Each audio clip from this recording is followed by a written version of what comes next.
In 1971, 61% of Americans were middle class. Today, that number is 50%. That's a slow bleed over 50 years, and you could blame a lot of things for it. Wages not keeping up with rent, healthcare costs eating savings, manufacturing moving overseas. All of that is real, but something new is happening right now that makes all of that look gradual by comparison. In 2023, one single year, IBM paused hiring for 7,800 positions specifically because AI could do those jobs. BT Group in the UK announced 10,000 roles would be replaced by AI. And Goldman Sachs published a report saying 300 million jobs globally are now exposed to automation. 1 year. And every one of those jobs was a middle-class job. Not factory work, not manual labor. The desk, the degree, the salary, the pension. And so this is the video I wish existed when I started looking into this, because the story you've heard isn't the full story, and the part that's missing changes everything. Let me give you the full picture, because this isn't a future problem with a future date attached to it. It's happening right now. It's just happening slowly enough that most people haven't felt the ground shift yet. The middle class is the group that earns enough to cover their needs, own or rent a decent home, send their kids to school, save something, and not panic every time the boiler breaks. That used to describe the majority of working adults in developed countries, and it was built on a specific type of work. In the 1950s and 60s, the middle class was built on manufacturing. You didn't need a degree, you needed a union card and a factory floor. And that was enough. Then manufacturing automated, and the answer, the promise, was education. Get a degree, move into the knowledge economy, do the cognitive work. That's where the security is. So a generation did exactly that, and it worked. Accountants, mortgage underwriters, insurance adjusters, data analysts, paralegals, bank loan officers, HR administrators, millions of people, stable incomes, real careers, middle class. And now AI can do most of that work. Not all of it, not overnight, but enough of it, fast enough that the foundation is shifting in real time. Pew Research has tracked this since 1971, and what they show is not a crash, it's a slow, consistent, unbroken decline. 61% in 1971, 59 in 1981, 56, 53. Today, 50%. Half of Americans are now middle class. That sounds okay until you look at where the other half went. Some went up, most went down. That's the picture. Now let me show you the mechanism, because this is the part almost nobody talks about clearly. And once you see it, a lot of things start making sense. Here's the assumption most people carry into this conversation, that automation threatens the jobs at the bottom first. The simple jobs, the low-skill ones, the ones that don't require much thinking, but that's not what the research shows. And the reality is much more uncomfortable. David Autor is an economist at MIT who has spent his career studying exactly this. And what he found, it's called job polarization, is that the jobs most vulnerable to automation are not the lowest skill jobs. They're the middle skill ones. Here's why. Think about what AI is genuinely excellent at right now. Pattern recognition, processing large amounts of structured data, following rules to reach a decision, generating and reviewing language, analyzing documents for specific criteria. Now think about a mortgage underwriter. Their job is to assess an application against risk criteria, pull data from multiple sources, apply a rule set, and make a decision. That is exactly what AI is good at. Or an insurance adjuster, or a medical coder, or an accounts payable clerk, or a paralegal reviewing standard contracts. These are not simple jobs. They require training, experience, often a degree. They paid $40,000, $50,000, $60,000 a year, solid middle class, and they are precisely the jobs AI targets first, because they are cognitively demanding but structurally routine. Complex enough to pay well, rule-based enough to automate. The jobs at the top, senior surgeons, complex trial lawyers, executives who read people and navigate politics, too unstructured, too high stakes, too human, they survive. And the jobs at the bottom, electricians, care workers, plumbers, chefs, too physical, too unpredictable, they survive too. It's the middle that gets hollowed out. But here's what I haven't told you yet. And this is the part that actually changes how you think about your own situation, not just as a macroeconomic trend, but personally. The answer everyone reaches for, retraining, education, pivot to tech, has a specific problem built into it, and it's not the one people usually point to. I'll get to that in a minute, but first I want to show you what the economy actually looks like when the middle gets removed. Because it's not just about jobs. Economists call what's happening the barbell economy. Heavy at both ends, thin in the middle, at the top end, high skill, high pay, growing. Software engineers, data scientists, AI specialists, senior medical professionals, top-tier lawyers, executives who manage humans and make judgment calls that require context and relationships. These jobs are growing, they pay well. AI is mostly making these people more productive, not replacing them, not yet. At the bottom end, lower skill, lower pay, also growing.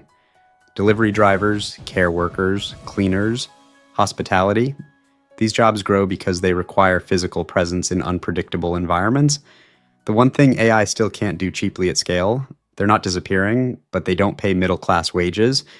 In the middle, the underwriters, the adjusters, the analysts, the coders, the paralegals, the administrators, shrinking consistently in every developed economy. And the consequence of this is not just financial. When you remove middle-income jobs from a community, from a city, a region, you don't just reduce average wages.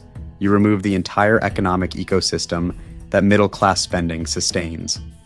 The lunch spots that serve office workers, the dry cleaners, the child care, the car dealerships, the local sports clubs, the tax base that funds the schools. Detroit didn't just lose factory jobs in the 1980s, it lost the entire economy that factory wages supported. Businesses closed, families left, services collapsed. A once thriving city became a cautionary tale studied in economics textbooks.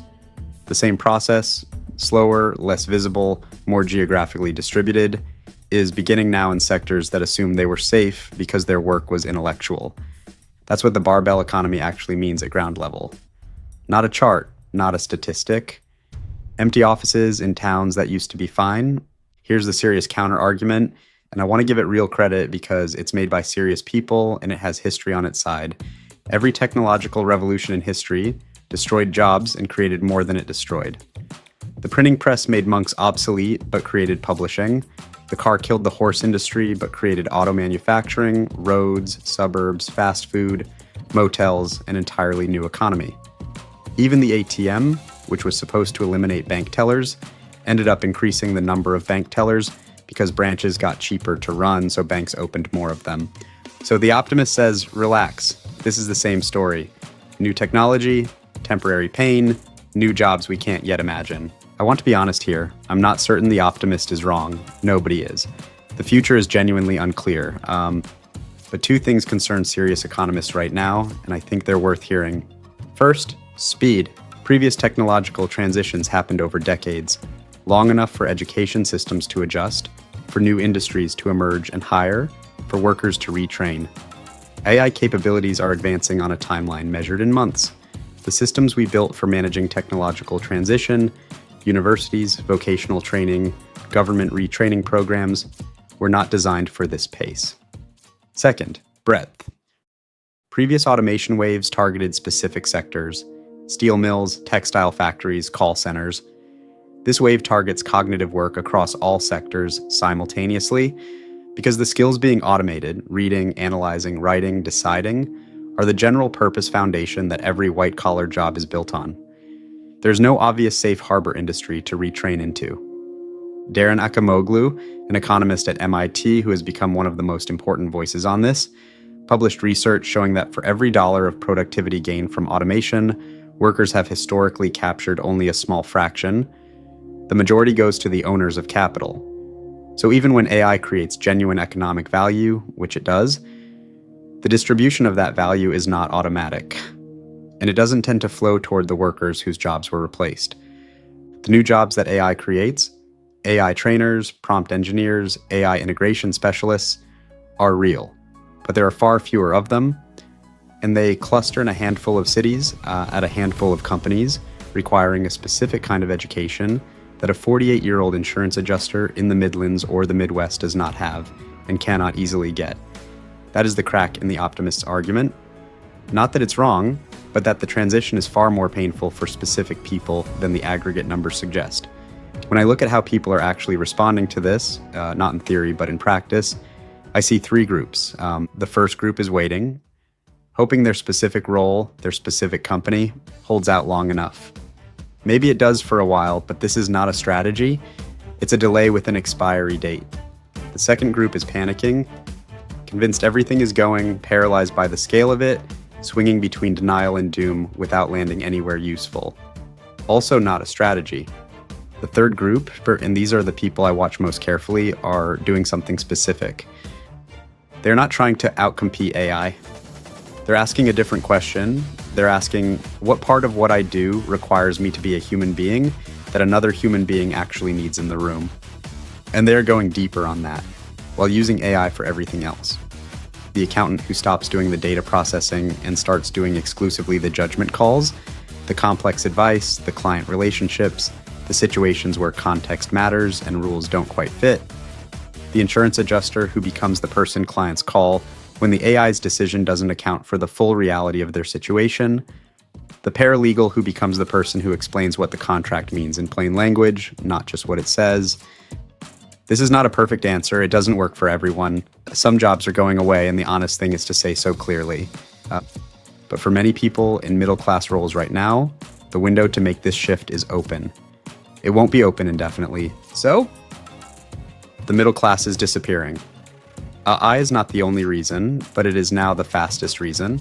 And unlike the gradual pressures of the last 50 years, this one is accelerating. The practical question I want to leave you with is not, will AI take my job? That question is too large and too slow to be useful day to day. The question is, what part of what I do requires me to be a human being that another human being genuinely needs? Find that, protect it, go deeper on it than anyone else around you. Because here's the thing about the middle class that I think gets lost in all the economic analysis. It was never just an income bracket. It was a social contract. The idea that if you showed up, worked hard, learned the skills that were needed, you got stability, security, the ability to plan ahead, the reasonable expectation that next year would look something like this year. AI is not just disrupting jobs. It is disrupting that contract. And the people who come through this, not unscathed, not without difficulty, but through it, will be the ones who stopped waiting for someone else to rewrite the contract and started writing their own. If this made you think differently about your own situation or about someone you know who's in one of the jobs we talked about, share it. That's how these conversations reach the people who need them. See you in the next one.